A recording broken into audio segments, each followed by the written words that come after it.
नमस्कार, स्वागत है आप सभी का छत्तीसगढ़ राउंड अप आप देख रहे हैं और आपके साथ मैं हूं पुनीत। चलिए खबरों की करेंगे शुरुआत।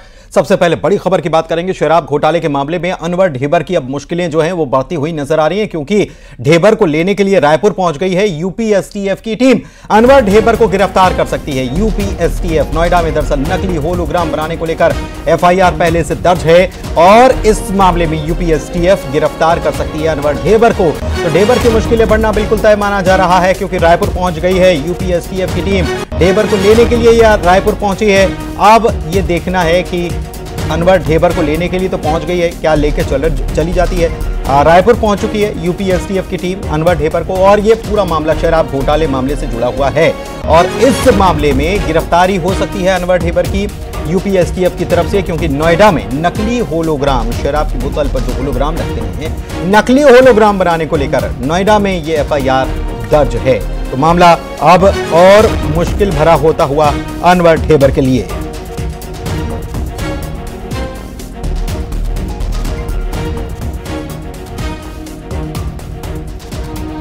युगल हमारे संवाददाता हमारे साथ इसी खबर पर लाइव जुड़े हुए हैं, सीधे उन्हीं के पास चलते हैं और उनसे बात कर लेते हैं पूरे मामले में। युगल, अनवर ढेबर की मुश्किल बढ़ने वाली है, क्योंकि नोएडा में मामला दर्ज था, इसलिए यूपी एसटीएफ पहुंच गई है, गिरफ्तार भी कर सकती है, क्या जानकारी? देखिए पुनीत, तस्वीर हम यहाँ पर दिखाना चाहेंगे। देखिए इस वक्त हम मौजूद हैं रायपुर के सेंट्रल जेल पर और यहाँ पर एसटीएफ की टीम है वो मौके पर मौजूद है। और चूंकि हाई कोर्ट से अनवर ढेबर को जो शराब घोटाले मामले में बंद थे, निरुद्ध थे, तो उन्हें जमानत मिली है और उसके बाद यहाँ पर टीम है वो पहुँची है। अनवर ढेबर की ओर से वकील भी हैं, उनके समर्थक हैं और वो बता रहे हैं कि उनकी तबीयत खराब है, इसलिए एम्बुलेंस भी यहाँ पर लाया गया है। फिलहाल एसटीएफ की टीम यहाँ पर पहुँची है। नकली होलोग्राम बनाने का ये मामला है और 2200 करोड़ के ये पूरा घोटाला हो, तो उसे लेकर के एफआईआर दर्ज की गई थी। अनवर ढेबर की मुश्किलें फिलहाल यहाँ पर बढ़ती हुई नजर आ रही है, क्योंकि देखिए इससे पहले भी अनवर ढेबर को गिरफ्तार किया गया था और गिरफ्तारी के बाद वो जेल में बंद थे, जमानत मिली। उसके बाद एसीबी ईओडब्ल्यू की टीम है उसने लगातार उसे गिरफ्तारी की है और ये अब पूरी तस्वीर है वो आप देख सकते हैं। यहाँ पर तमाम गहमा गहमी की स्थिति है, तमाम जेल के सामने, सेंट्रल जेल के सामने एसटीएफ की टीम है वो पहुँची हुई है। और अभी जो जानकारी ये भी आ रही है कि जिस तरह से जानकारी ये भी आ रही है कि जैसे ही एसटीएफ की टीम यहाँ पर पहुँचेगी उसके बाद एसटीएफ जैसे अनवर ढेबर बाहर आएगा उसके बाद उसकी गिरफ्तारी है वो हो सकती है। तो फिलहाल अनवर ढेबर के पक्ष के वकील हैं वो यहाँ पर मौजूद हैं। बड़ी संख्या में पुलिस बल भी यहाँ पर तैनात किया गया है। साथ ही अनवर ढेबर के समर्थक हैं वो लगातार मांग कर रहे हैं कि उसकी तबीयत खराब है, तो इसलिए उन्हें जो अस्पताल है वो ले जाया जाए। ये कहा जा सकता है कि हमारे बीच उनके वकील भी हैं, हम बात करेंगे। सर, ये किस तरह का ये पूरा मामला है, ये क्या अरेस्ट कर रहे हैं एसटीएफ? गैर संवैधानिक तरीके से अरेस्ट किया जा रहा है। मामला तो ऐसा है नहीं, उनका क्षेत्राधिकार है नहीं, उनके पास ना वारंट है, ना विधिवत रूप से उनको गिरफ्तार किया जा रहा है, ना विधिवत रूप से हमको बताया जा रहा है। कोई भी जानकारी में इतनी गोपनीयता रखी जा रही है, जो हमारा मौलिक अधिकार है उसका भी उल्लंघन किया जा रहा है। जी, तो क्या लगता है कि जो नकली होलोग्राम के मामले जो दर्ज हुए हैं उस पर भी कोई जानकारी आप लोग को नहीं है, संज्ञान में नहीं? हमारे संज्ञान में ऐसी कोई जानकारी नहीं है जी। कोई लीगल नोटिस अभी किसी तरीके का कोई भी नोटिस, किसी भी तरीके का कोई भी ना में नोटिस दिया गया है, ना वारंट प्रोड्यूस किया गया है हमारे। आप लोग लीगली क्या मूव करेंगे? और भी वो हमारी लीगल जो भी टीम है उससे हम लोग विचार विमर्श करके जैसे भी होगा वैसे आगे बढ़ेंगे। तबीयत भी खराब है, ये हवाला दिया? हाँ, तबीयत तो उनकी काफ़ी ख़राब है और अभी से नहीं, काफ़ी समय से ये थोड़ी तबीयत उनकी ख़राब चल ही रही है और लगातार उनकी तबीयत में गिराव होते ही ये सब देखते तो समझते हुए ही माननीय उच्च न्यायालय ने उनको कंसीडर किया था कि वो बेल के अधिकारिक हैं। तो तबीयत में तो अभी कोई सुधार है नहीं और दिन प्रतिदिन तबीयत में गिराव है। अब देखिए जैसे भी होता है। जी बिल्कुल, देखिए फिलहाल जिस तरह से उनके वकील हैं बता रहे हैं तबीयत खराब है, लेकिन आप देख सकते हैं यहाँ पर जिस तरह की स्थितियाँ हैं तो यहाँ पर पुलिस बल भी लगाया गया है। कभी भी अनवर ढेबर बाहर आ सकते हैं और उनकी गिरफ्तारी है वो हो सकती है। एसटीएफ की टीम भी यहाँ पर मौजूद है। इससे पहले कोर्ट में जो याचिका लगाई गई थी तो याचिका में अब देखना होगा कि किस तरह की बात है। हालांकि एसटीएफ के अधिकारी अभी आधिकारिक तौर पर कुछ नहीं कह रहे हैं, लेकिन अभी जिस तरह की यहाँ पर स्थिति स्थिति है। समर्थक भी हैं, उनके वकील भी हैं, तमाम लोग यहाँ पर मौजूद है और जैसे ही अनवर ढिबर बाहर आएगा तो एसटीएफ की टीम है, उनकी गिरफ्तारी है वो कर सकते हैं। जी एसटीएफ की टीम गिरफ्तारी कर सकती है। बहुत शुक्रिया आपका इस जानकारी के लिए, लेकिन आप हमारे साथ बने रहिए, आगे भी हम जानकारी लेते रहेंगे इस मामले को लेकर भी। और एक बड़ी खबर जो है वो भी दर्शकों को बता देते हैं, इस पर भी बात करेंगे युगल से। छत्तीसगढ़ में वन विभाग का एक और बड़ा कारनामा देखने को मिला है।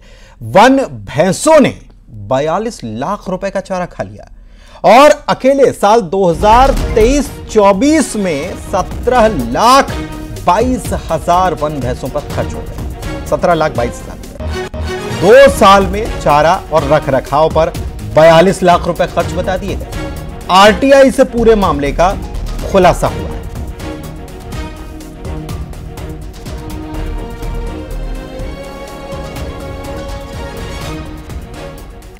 युगल हमारे सहयोगी हमारे साथ लगातार बने हुए हैं, उनके पास चलते हैं। युगल, ये तो बहुत हैरान कर देने वाली बात है।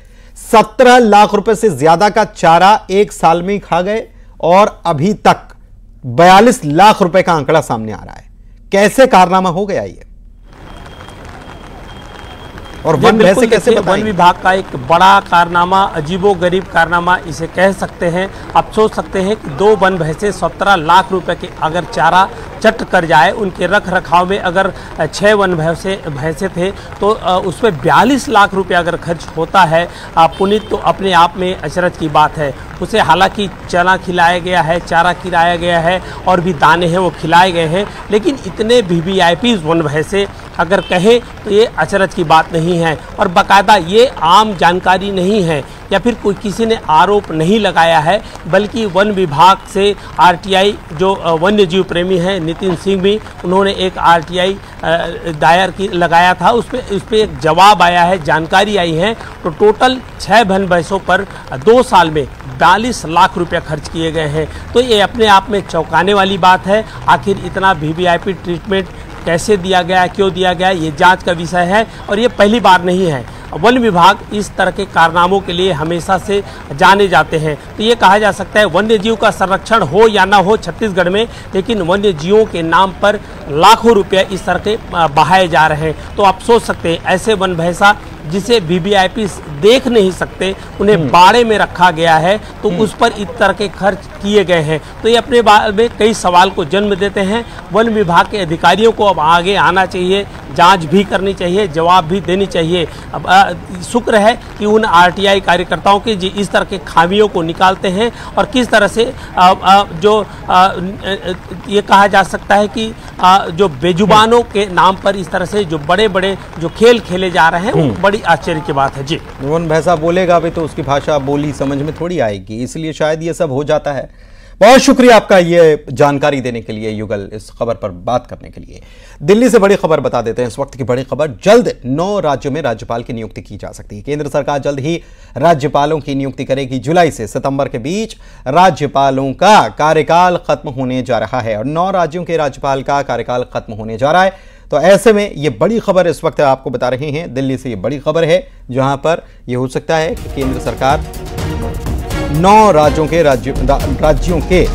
राज्यपाल की नियुक्ति जल्द ही कर दे।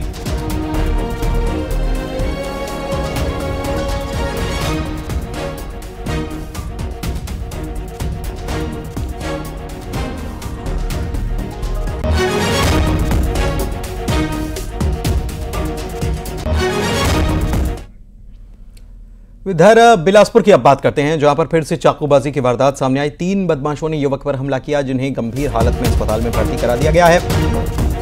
2 आरोपी गिरफ्तार कर लिए गए हैं, जबकि एक आरोपी इस मामले में फरार बताया जा रहा है। बिलासपुर, जिसे न्यायधारी कहा जाता है, वहां पर देखिए लगातार चाकूबाजी की घटनाएं सामने आ रही हैं और क्राइम का ग्राफ छत्तीसगढ़ में लगातार बढ़ता हुआ है। छत्तीसगढ़ की ये न तो मिजाज है न संस्कृति है, लेकिन बिलासपुर में फिर से चाकूबाजी की घटना सामने आई है। इसके पहले भी न्यूज़ 18 ये सवाल उठाता रहा है कि ये क्या हो रहा है। रायपुर को तो चाकूपुर कहा गया, बिलासपुर भी ऐसी ही परिस्थिति में पहुंच रहा है, जहां पर जरा सी बातों पर वाद विवाद में हथियार घुमा दिए जाते हैं, चाकू मार दिया गया। 3 बदमाशों ने मिलकर एक युवक पर हमला किया। 2 गिरफ्तार हो चुके हैं, एक फरार है। उमेश मौर्य हमारे संवाददाता बिलासपुर से जुड़े हुए हैं। उमेश, जानकारी दीजिए। पर फिर से चाकूबाजी की जो घटना है वो मल्हार में हुई है। ये मस्तूरी की क्षेत्र का मल्हार चौकी, वहां पर ये चाकूबाजी की घटना हुई। बताया जा रहा है जो प्रार्थी है वो पान दुकान चलाता था और जो आरोपी है वो 3 युवक वो वहां पर पहुंचे और उससे गाली गलौज करने लगे और उसके साथ मारपीट करने लगे। इतना ही नहीं, वहां पर देखते ही देखते जो सोमू केवट है जो आरोपी है उसने अपने पास रखे बटन चाकू से उसके सीने पर वार कर दिया। जो प्रार्थी है रवि वो वहीं पर घायल होकर गिर गया। इसके बाद जो तीनों दोस्त थे प्रशांत और बुंदरू, ये दोनों मिलकर उसकी बेरहमी से पिटाई की। स्थिति को देखते हुए स्थानीय लोगों ने सबसे पहले तो जो रवि घायल था उसको अस्पताल में एडमिट किया। इसके साथ ही मामले पर पुलिस ने संज्ञान लेते हुए 2 आरोपियों को गिरफ्तार किया है, जिसमें प्रशांत और बुंदरू की गिरफ्तारी हो गई है। वहीं जो मुख्य आरोपी है सोमू केवट, उसकी तलाश पुलिस कर रही है। कहीं ना कहीं एक बड़ा मामला निकलकर सामने। इससे पहले भी आपने देखा कि किस तरीके से चाकूबाजी की घटनाएं बिलासपुर में हो रही है। 2 दिन पहले भी एक चाकूबाजी की घटना में रतनपुर में एक युवक को बेरहमी से मारपीट की गई और उसकी लहूलुहान कर दिया गया था चाकू से गोदकर। तो ये लगातार मामले बढ़ते जा रहे हैं। ऐसे में लगातार सवाल जो है वो पुलिस विभाग पर उठ रहे हैं। जी, बहुत शुक्रिया आपका इस जानकारी के लिए। लगातार पुलिस पर सवाल उठ रहे हैं कि हो क्या रहा है, कानून व्यवस्था नाम की कोई चीज है या नहीं, कैसे कोई हथियार अचानक से निकाल कर किसी पर भी हमला कर दे रहा है। फिर से चाकूबाजी की वारदात बिलासपुर में हो रही है। और सतना से इस वक्त बड़ी खबर बता दें आपको, घर में आग लग गई है। सतना से खबर है, आग में घर का सारा सामान जल गया। दमकल की गाड़ी ने हालांकि आग को बुझा लिया है, लेकिन आग से लाखों रुपए का नुकसान इस बीच हो गया। तस्वीर आपको दिखा रहे हैं, एक्सक्लूसिव तस्वीर, कि यहां पर आग और फिर चिंगारियां देख सकते हैं। पूरे घर में आग लग गई और पूरा सामान जलकर खाक हो गया। धमाके भी हो रहे हैं यहां पर। इस तस्वीर को देखकर आप अंदाजा लगा लीजिए कितनी भीषण ये आग लगी थी। हाहाकार मच गया। बाद में फायर ब्रिगेड को बुलाया गया। फायर ब्रिगेड ने मौके पर पहुंचकर आग को तो बुझा लिया, लेकिन तब तक काफी सारा सामान, लाखों रुपए का सामान इसमें जलकर खाक हो गया। आग लगी, लेकिन यहां पर चिंगारियां, धमाके भी हुए हैं। ऐसा लगता है कि बिजली के तार जो हैं उनमें ये स्पार्किंग हुई है। दमकल की गाड़ियां मौके पर पहुंची और आग को बुझा लिया गया। सतना से यह खबर आपको बता रही हैं, जहां पर घर में आग लगने की यह घटना सामने आई।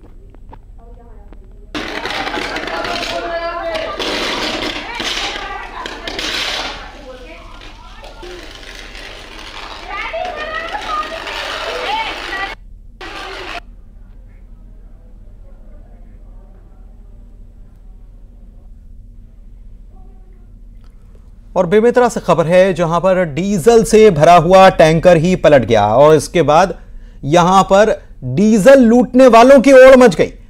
डीजल लेने के लिए भीड़ लग गई। रक्षित केंद्र के पास की यह घटना है, जहां पर यह टैंकर पलटा था और रक्षित केंद्र के पास जाहिर है पुलिस जवान जो मौजूद थे लोगों को रोकने की कोशिश करते रहे। अगर ऐसे में एक चिंगारी भी यहां पर फैल जाती है तो कितना बड़ा हादसा हो सकता था। लेकिन दूसरी तरफ लोगों में होड़ मच गई और जब तक ये डीजल लूट नहीं लिया गया तब तक लोगों ने भी चैन नहीं लिया।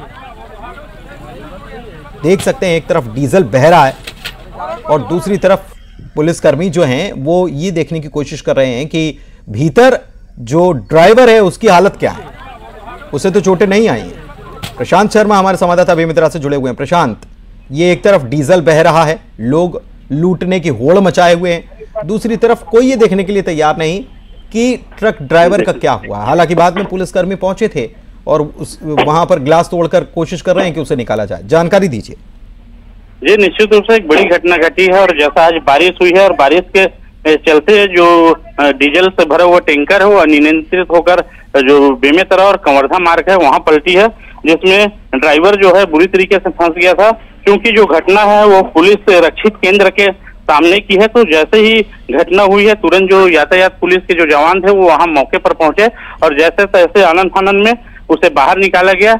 हालांकि गंभीर चोटें ड्राइवर को आई हुई है, लेकिन उसे सुरक्षित बाहर निकाल लिया गया है। उसके साथ ही पुलिस विभाग के द्वारा पानी टैंकर, दमकल, ये सारे चीज वहां मंगाए गए हैं, क्योंकि डीजल से भरा टैंकर था और किसी भी तरह की बड़ी घटना की आशंका थी, जिसके चलते सावधानी बरती गई। वहीं मैं बता दूं कि जैसे ही टैंकर पलटा, वहां पर के जो ग्रामीण थे वो डीजल लेने की होड़ में अपने घरों से बर्तन लेकर वहां डीजल लेने के लिए पहुंच गया, जिसे पुलिस के द्वारा दूर किया गया, क्योंकि एक जो बिजली का तार है वो भी टूटकर वहां गिरा था। तो एक बड़े हादसे की आशंका थी।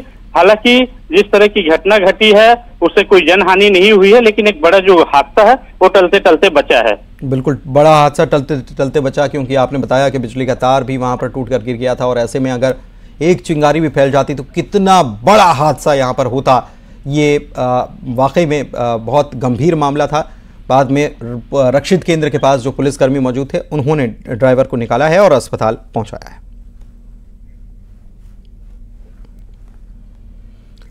इधर कोरबा की बात करेंगे, जहां पर रेड पड़ी है, और ये रेड मारी गई एसीबी की तरफ से, यानी एंटी करप्शन ब्यूरो जो है उसकी तरफ से ये रेड मारी गई, जहां पर इंजीनियर साहब जेब गर्म करते यानी घूस लेते गिरफ्तार हुए। पालिका निगम के तर्री जोन कार्यालय में ये रेड मारी गई और 35,000 रुपए की रिश्वत लेते हुए इंजीनियर साहब रंगे हाथों धरा गए। एंटी करप्शन ब्यूरो की तरफ से यह कार्रवाई की गई और ये इंजीनियर हैं जो 35,000 रुपए की रिश्वत ले रहे। अब्दुल असलम हमारे संवाददाता कोरबा से जुड़े हुए, उनसे बात करते हैं। अब्दुल, ये इंजीनियर साहब का नाम क्या है? जनता को पता होना चाहिए इंजीनियर साहब का नाम, और दूसरा कि किस मामले को लेकर ये रिश्वत मांगी जा रही थी। जी, आपको बता दूं कि ये एसीबी की टीम ने कोरबा नगर पालिका निगम की दर्री जोन कार्यालय में ये रेड मारा था, और यहाँ जो असिस्टेंट इंजीनियर है डीसी सोनकर और सब इंजीनियर है देवेंद्र स्वर्णकार, इनके ऊपर ये रिश्वत की मांग किए थे। और जो असिस्टेंट इंजीनियर है सोनकर, उन्होंने डायरेक्ट पैसा तो नहीं लिया, लेकिन अपने सब इंजीनियर को पैसे लेने के लिए जो प्रार्थी है ठेकेदार मानक साहू, उनके द्वारा दिया गया। और ये अलग अलग काम इनके द्वारा 21 लाख का किया गया था निगम क्षेत्र में, और उससे बिल पेमेंट को लेकर ये कई दिनों से चक्कर लगा रहे थे, लेकिन इन्हें पेमेंट देने के एवज में ये 2% कमीशन की मांग किए थे, जो 42,000 रुपया होता है, और उसको सेटलमेंट करते हुए 35,000 में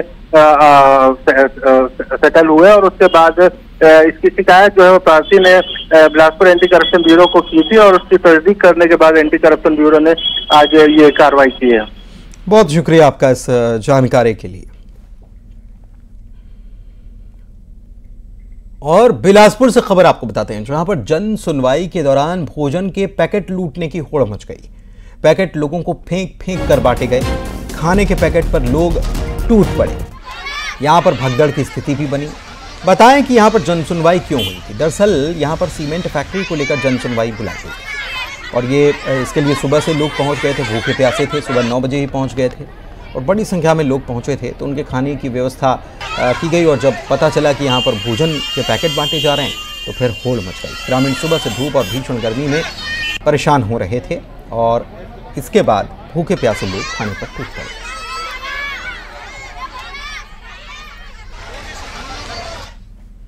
इधर धमतरी में अवैध कब्जे पर एक्शन लिया गया और अतिक्रमण पर बुलडोजर चला दिया गया। सरकारी जमीन से गांव में अतिक्रमण हटाया गया। पुलिस बल की तैनाती रही। अंटक गांव में यह अतिक्रमण हटाया गया।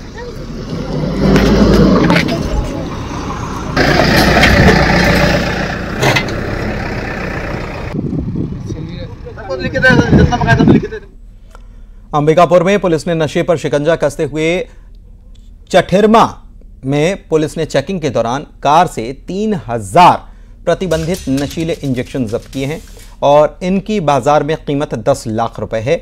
झारखंड के गढ़वा से ये युवक इंजेक्शन की सप्लाई कारोबारियों को करने के लिए लेकर आ रहा था। इंजेक्शन बड़े बड़े गत्तों के डिब्बों में रख कर लाए जा रहे थे, और कार से नशीले इंजेक्शन की खेप लाई जा रही थी, जिसे पुलिस ने चेकिंग के दौरान पकड़ लिया।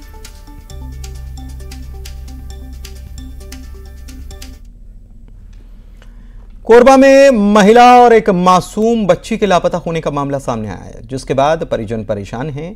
एक दूसरे मामले में 2 छात्राएं भी लापता हुई हैं, यह भी एक मामला सामने आया। बता दें कि महिला और मासूम बच्ची बैंक के लिए निकले थे, लेकिन घर नहीं लौटे। दूसरा मामला भी कोरबा का ही है। परिवार वालों ने पुलिस में शिकायत दर्ज कराई है। दूसरे मामले की बात करें तो 2 छात्राएं लापता हैं। ये बाजार जाने के लिए निकली। परिजनों ने थाने में शिकायत की, इनकी तलाश पुलिस कर रही है। मौसम की स्थिति जान लेते हैं तो कवर्धा में मौसम बदल गया और गरज चमक के साथ बारिश हुई। मौसम विभाग ने इसको लेकर अलर्ट जारी किया। मुंगेली की भी तस्वीर आपको दिखा रहे हैं, यहां पर भी बारिश हुई और लोगों को गर्मी से राहत मिली।